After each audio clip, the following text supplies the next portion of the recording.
Here's how two neurodivergent people created a successful, loving marriage. My wife and I are both neurodivergent. She has ADHD and I have autism, but I think we've been able to turn our neurodivergent differences into a strength that makes our marriage better. And I'm going to explain three ways to you how we do that so that you can learn for maybe your own marriage or your own relationships, whether you are neurodivergent or honestly, I think this stuff applies to neurotypical people too. The first thing we do is that we find methods of communication that work for us.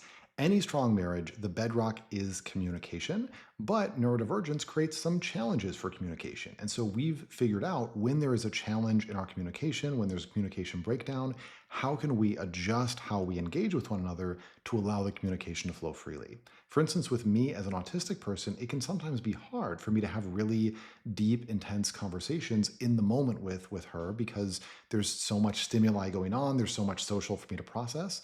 And so what we've done is that we have a little Discord that we share together, just the two of us. And we have a section where I will sometimes write little essays, little ruminations about my life where I can share really what I'm feeling or what's going on with me.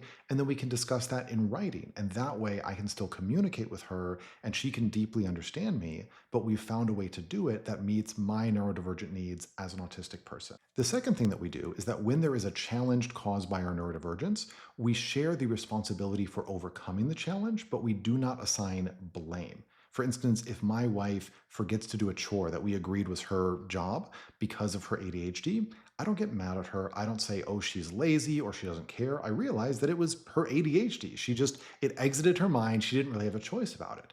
So I don't assign blame. But I also don't just go and do the chore myself because that would make her feel bad. It was her job. She wants to do it. She wants to contribute to the relationship. So instead, I find a way to support her and share the responsibility instead of taking the responsibility from her. For instance, I might give her a reminder, or I might say, hey, why don't you go do that chore right now while I do another chore? And we can kind of body double. So I find a way to support her without infantilizing her or making her feel like she can't accomplish something. And the final thing we do to create a strong neurodivergent marriage is that we genuinely enjoy one another's neurodivergent quirks. My wife doesn't tolerate me giving her an autistic info dump. She loves it. I don't tolerate my wife having, ADHD energy. I love seeing her happy and bopping around. And because we communicate this to one another, it allows us to feel free to bring our real neurodivergent selves into the relationship.